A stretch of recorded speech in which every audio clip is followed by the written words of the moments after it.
आप सबको hello. Set number 3 का एक्सप्लेनेशन हम लोग शुरू करते हैं।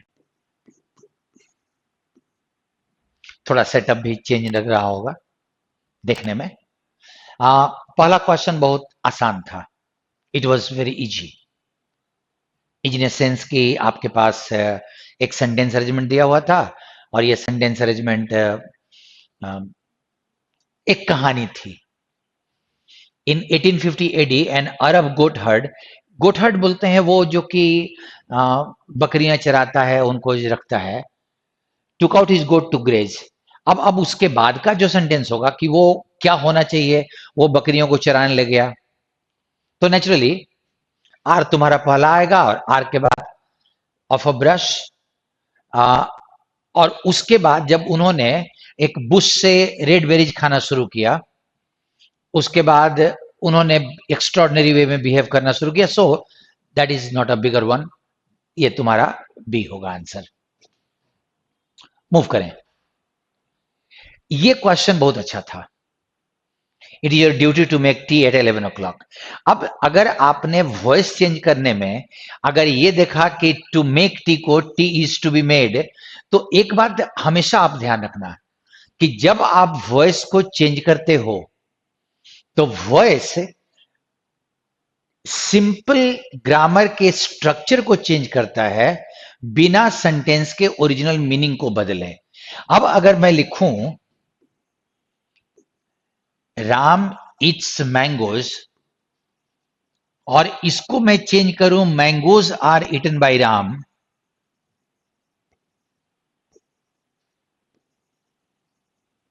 तो दोनों की हिंदी में कोई अंतर नहीं होता। दोनों का मतलब होता है राम आम खाता है।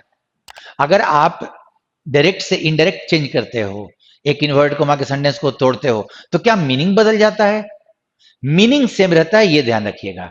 मैं ये क्यों बोल रहा हूं? क्योंकि आप में से बहुत सारे लोगों का आंसर डी आया होगा। अब ये लिखा हुआ है तुम्हारी ड्यूटी है कि तुम 11 बजे चाय बनाओगे। अब ये अगर लिखा हुआ है tea is to be made by you, चाय, अच्छा, टू बी मेड या टू भी वन अगर हम लगाते हैं राम ईजेमार के साथ, राम इज टू गो, तो वो तो फ्यूचर टेंस बताने के लिए यूज किया जाता है, राम जाने वाला है। तो इस सेंटेंस का मीनिंग ये आएगा कि तुम्हारे द्वारा 11 बजे चाय बनाया जाने वाला है। गेटिंग? और वो इस सेंटेंस का मीनिंग बदल गया, इसीलिए आपका ऑप्शन नंबर डी नहीं होगा।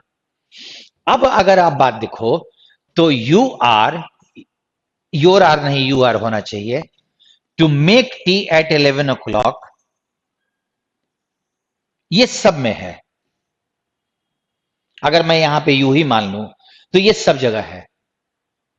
अब तुमसे पूछ रहा है कि आस्क, रिक्वायर्ड या सपोज्ड। तुम्हारी ड्यूटी है। अब ड्यूटी का बोध तुम्हारे से किस में आएगा? तो अगर मैं इसको प्रिंटिंग मिस्टेक भी मानूं तो तुम्हारा tea is suppose to be, you are suppose to, तुमसे आशा की जाती है कि तुम 11 बजे चाय बनाओ। सो तुम्हारा ऑप्शन नंबर बी आंसर हो जाएगा। मूव। Question number 3। अगर वर्ब के बाद माई फ्रेंड और मी दोनों दिया हुआ है, सॉरी आई दिया हुआ है, तो इस वर्ब का ये दो ऑब्जेक्ट हो गया और आई का ऑब्जेक्ट जो बनता है वो आई नहीं होता, मी होता है। So answer is B. आसान था। Next question, detailed plan of a journey. अब detailed plan of a journey, journey अगर हमारी होती है तो हम कितने बजे कहाँ जाएंगे, कहाँ कहाँ घूमेंगे, क्या क्या करेंगे, कहाँ रुकेंगे, वो जो प्लानिंग होती है उसको हम लोग इटिनरी कहते हैं।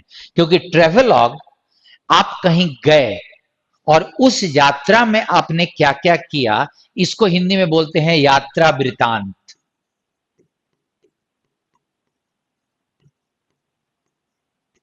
हमने उस यात्रा में क्या क्या किया उसको हम लोग ट्रेवलॉग बोलते हैं। सो आंसर तुम्हारा इटिनरी जाएगा। मूव कीजिए। इनकरेक्टली वर्ल्ड चुनना है तो मैथमेटिशियन तुम में से सबको पता होगा। ये तो कोई बहुत बड़ा सेक्शन नहीं था, कोई सॉरी कोई डिफिकल्ट क्वेश्चन नहीं है।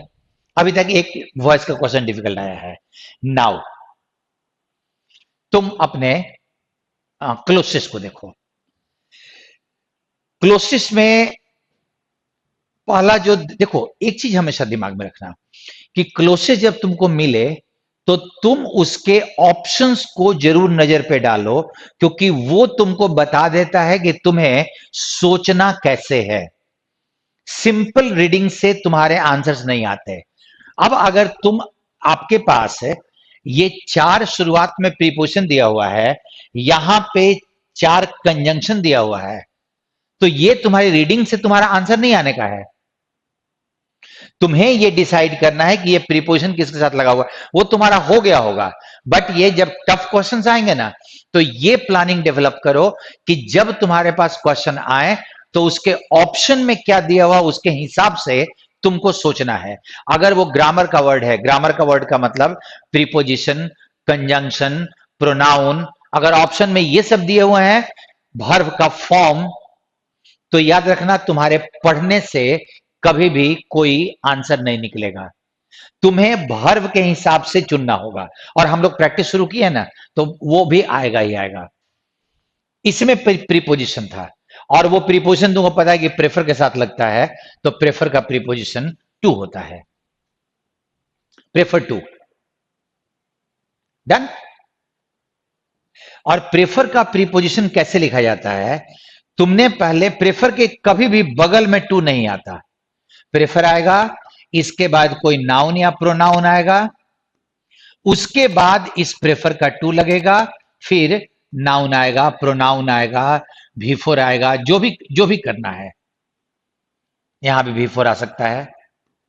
सो प्रेफर के बाद एक नाउन आया है और तब टू आएगा, फिर एक नाउन आया हुआ है। If you prefer mountain to deserts, try Darjeeling, West Bengal hill resort, that dash at the foot hill, जो हिमालय के फुट हिल पे, मतलब उसको जो भी बोले जड़ पे स्थित है। और तुम्हारे पास ये चार वर्ड दिया हुआ है। अब तुम्हारा रेस्ट का दो तीन मीनिंग होता है। पहला जो तुम्हारा रेस्ट का मीनिंग होता है वो आराम करना होता है। रेस्ट ऑन का मतलब डिपेंड ऑन होता है, ये फ्रेजल वर्ब हो गया। और रेस्ट का एक मतलब होता है situated, be situated. So it rest, nestle, घोंसले वाले, आराम से। नेसल का एक मतलब घोंसला होता है, और नेसल का दूसरा मीनिंग होता है आराम से किसी स्थान पे टिके हुए होना। कडल, गले लगाना होता है। Sleep, so that rest at the footage of the mighty Himalayas. अब यहां फुल स्टॉप लगा। नेक्स्ट आप ऑप्शन भी देखोगे तो तुम्हें पता चलेगा कैपिटल से शुरू करना है। अब अगर तुमको कंजंक्शन यूज करना है तो तुम यहां मीनिंग देखो कि अगला सेंटेंस तुम्हारे पास, तुम बोल रहा है कि पैसेज ये बोल रहा है कि दार्जिलिंग जाइए, वेस्ट बंगाल के हिल पास, अगर आप माउंटेन चाहते हैं तो।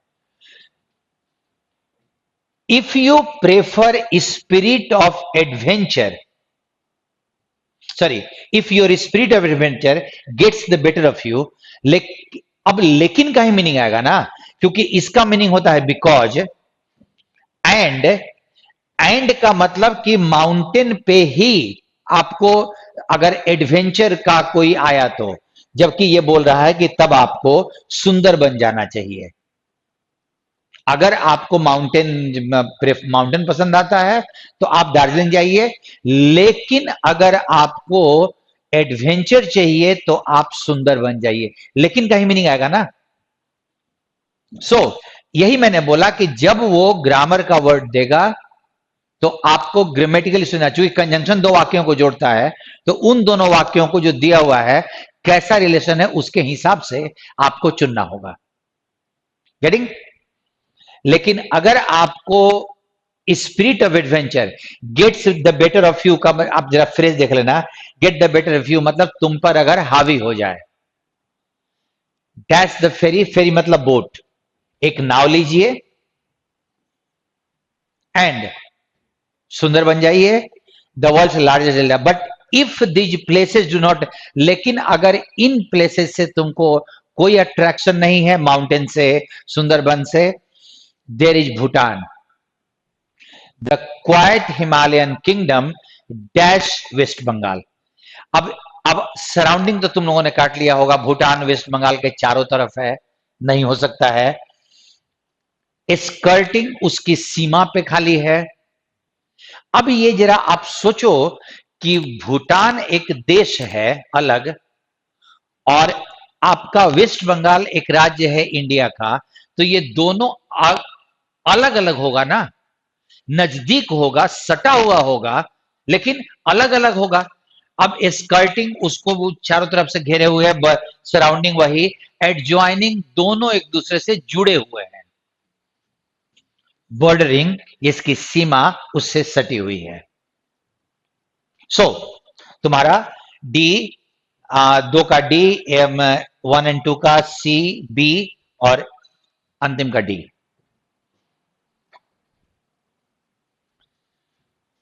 इनहेल, ये तो सीधा हो गया, उसका ऑपोजिट अगर दे रहा है तो एक्सेल चला जाएगा। एक्सट्रिकेट मतलब किसी चीज को खींच कर बाहर निकालना, एक्सट्रिकेट का मीनिंग होता है। नेक्स्ट क्वेश्चन, डिसअपॉइंटेड के साथ लगा हुआ प्रीपोजिशन तुमसे पूछ रहा है कि डिसअपॉइंटेड के साथ क्या प्रीपोजिशन लगाओगे, और डिसअपॉइंटेड के साथ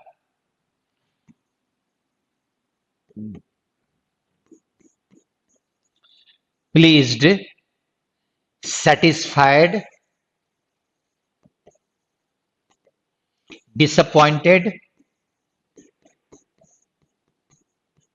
इनके साथ हर सिचुएशन में विथ ही लगता है। बाकी और जैसे एडजेक्टिव्स ऑफ रिएक्शंस होते हैं, जैसे सरप्राइज्ड, अनॉयड, वैसे वाले में एट लगता है जब किसी बात से आपको आश्चर्य हो, और विथ लगता है जब किसी व्यक्ति पर आश्चर्य हो। एट और विथ दोनों होता है, इसका ऑपोजिट है ये तीनों, क्योंकि इनके साथ हमेशा विथ ही लगता है। Next question, the policy has been declare to be null and void. Null and void का मतलब पूछ रहा है, नल वॉइड का मतलब होता है इनइफेक्टिव, अब वो लागू नहीं है, निरस्त हो गया है, खत्म हो गया है, सो इनवैलिड। नेक्स्ट, ये क्वेश्चन बहुत अच्छा था। The newspaper report of the killing was verified with the police finding. जो न्यूज़पेपर का रिपोर्ट था हत्या का, उसको न्यूज पुलिस के फाइंडिंग, पुलिस ने जो खोजा इन्वेस्टिगेशन करके, उससे इसको वेरीफाई किया गया। अब वेरीफाई, आप किसी डॉक्यूमेंट आदि के ट्रूथफुलनेस को जांचते हो कि ये फेक है या जेन्युइन है। न्यूज को हम वेरीफाई नहीं करते। कोरोबोरेट, कोरोबोरेट होता है जब आप किसी फैक्ट पे अपने तरफ से एविडेंस देते हो और उसको आप सत्य साबित करते हो। एविडेंस देकर के, प्रमाण देकर किसी चीज की सत्यता को साबित करना, that is called corroborate. Authenticate, किसी को, किसी के जेन्युइननेस को आप एस्टेब्लिश करते हो। और रिपोर्ट है तो ये रिपोर्ट कंफर्म्ड है, ये जाएगा तुम्हारे पास, ठीक है। 15 आसान है, boys are playing, boys were playing. So narration इस बार आसान मिल गया था। केयर का मीनिंग चाहिए। अब बड़ा इसमें आपको कंफ्यूजन आया होगा, क्योंकि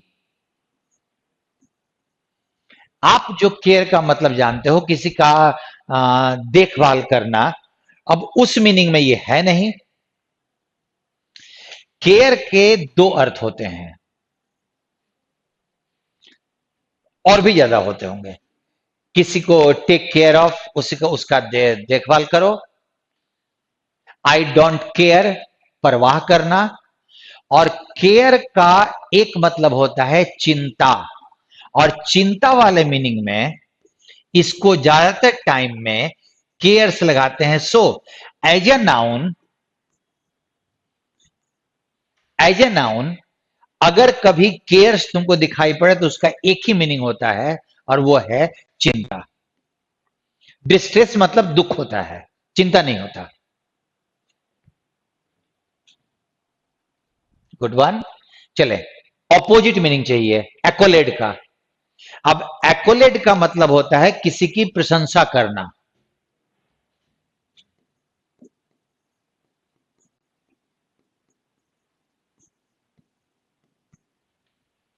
उल्टा तुम्हारे पास ये हो गया।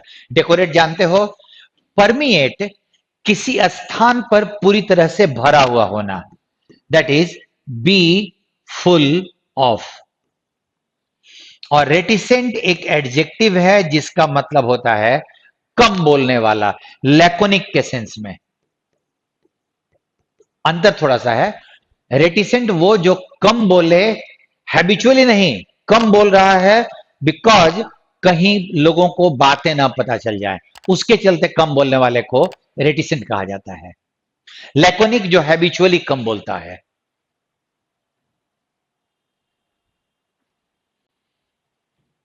करेक्ट ऑर्डर में सेंटेंस को डालना है 18 नंबर में।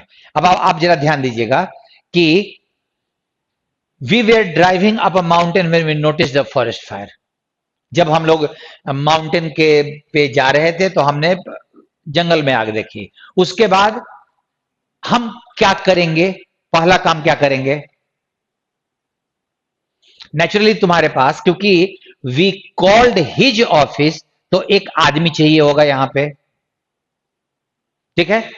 अब वो रेंज फॉरेस्ट रेंजर्स ऑफिस हो जाएगा। सो तुम्हारा क्यू आएगा पहला। क्यू के बाद पी या आर, जरा देखना। पी दिया हुआ है, luckily one of us had the phone number of the forest ranger. तो पी के साथ तो एस का कनेक्शन बैठा हुआ है ना, वो यहां पे है, पी और एस यहां पे गड़बड़ा गया, क्योंकि हमारे पास फोन फोन नंबर था, सो हमने उसके ऑफिस में कॉल किया, तो पी और एस एक साथ आएगा ही आएगा। आसान क्वेश्चन था, मैं एक्सप्लेन कर दे रहा हूं, बट आप लोगों का सही बना होगा। एरर देखो, इसमें इस बार फिर से आसान स्कार्सली के साथ व्हेन का इस्तेमाल करते हैं। इस बार आपका स्कोर बहुत ही अच्छा होना चाहिए। नो सुनर के साथ देन का इस्तेमाल करते हैं।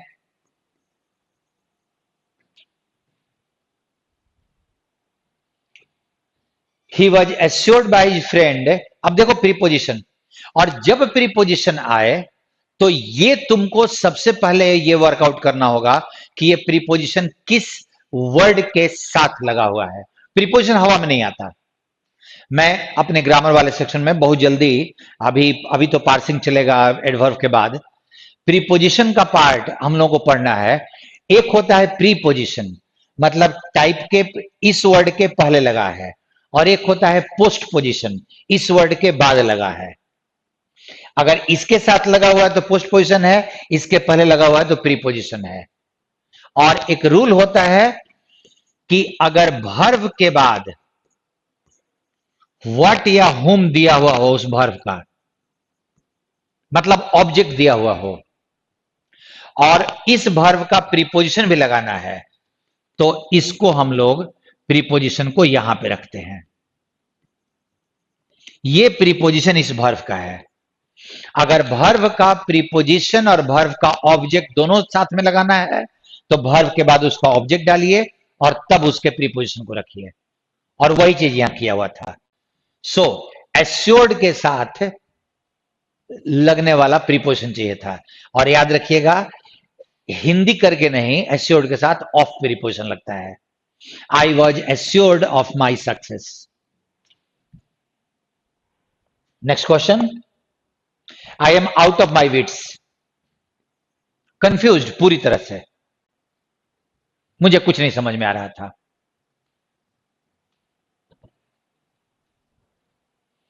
नेक्स्ट,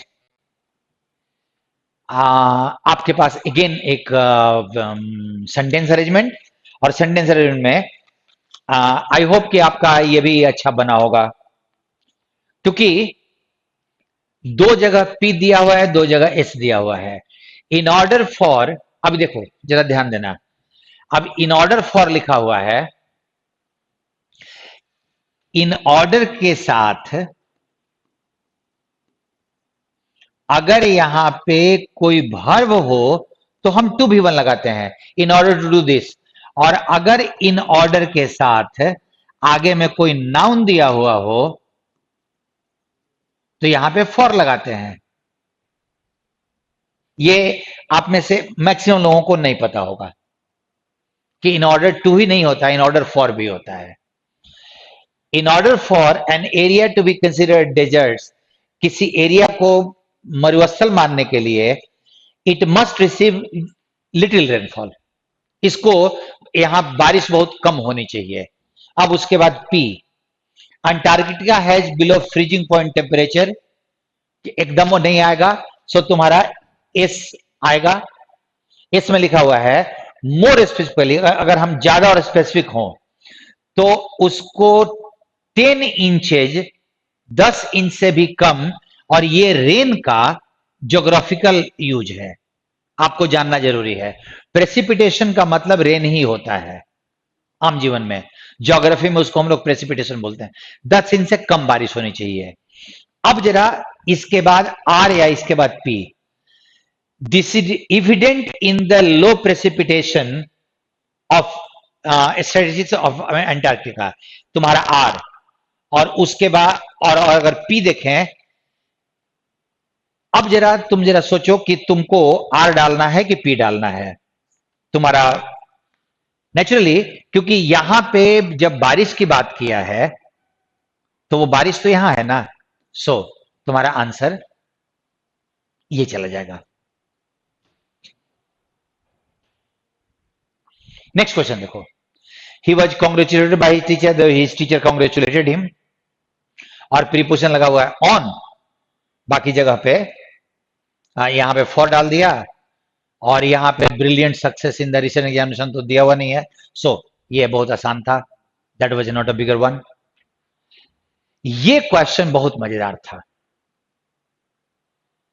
ये सेंटेंस को तुम्हारे को इंप्रूव करने के लिए दिया है। अब प्रॉब्लम ये है कि मेन आर मॉर्टल तो यूनिवर्सल ट्रूथ है, तो अगर यहां पास्ट भी है तो यूनिवर्सल ट्रूथ का तो टेंस बदलते नहीं है, सो तुम्हारा वेयर वाला कैंसिल हो जाएगा, मेन के साथ इज लगा हुआ है ये कैंसिल हो जाएगा, बाकी बचा बी नंबर और डी नंबर। अब संत ने सलाह दिया या उन्होंने एक स्टेटमेंट दिया, उन्होंने चूंकि स्टेटमेंट दिया था, सो इट वाज नॉट सलाह। सलाह देंगे तो कोई काम करने के लिए देंगे ना। नेक्स्ट क्वेश्चन, रॉन्गली स्पेल्ड,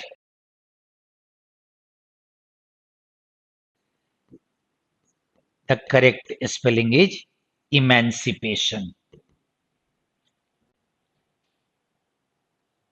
आई नहीं होगा। इमेंसिपेशन मतलब होता है बुरी स्थिति से मुक्ति, एम्बेरसमेंट शर्मिंदगी, एग्जेस्परेशन नाराजगी गुस्सा बेचैनी, एंड फर्मेंटेशन उत्तेजना।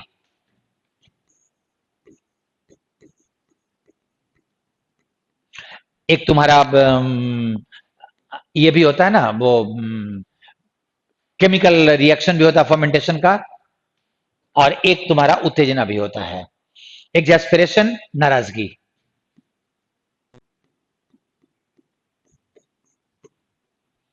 एम्बेरसमेंट शर्मिंदगी। सो आपका 25 क्वेश्चन था, इसमें 2 क्वेश्चन को, अगर 2 या 3 क्वेश्चन को छोड़ दिया जाए, एक वॉइस वाला, एक सेंटेड वॉइस वाला, तो फिर तुम्हारे क्वेश्चंस में इसमें तुम्हारी एक्यूरेसी कंप्लीटली करीब करीब होनी चाहिए थी, और अगर हुई है तो बहुत ही अच्छा है। हम लोग अगले वाले एक्सप्लेनेशन में फिर से मिलेंगे। थैंक यू सबको, आप लोग पार्टिसिपेट करते रहो। ग्रोथ हो रहा है, मैं पेपर की डिफिकल्टी लेवल बढ़ाऊंगा, अभी नहीं। कंटिन्यू कीजिए प्लीज। Thank you.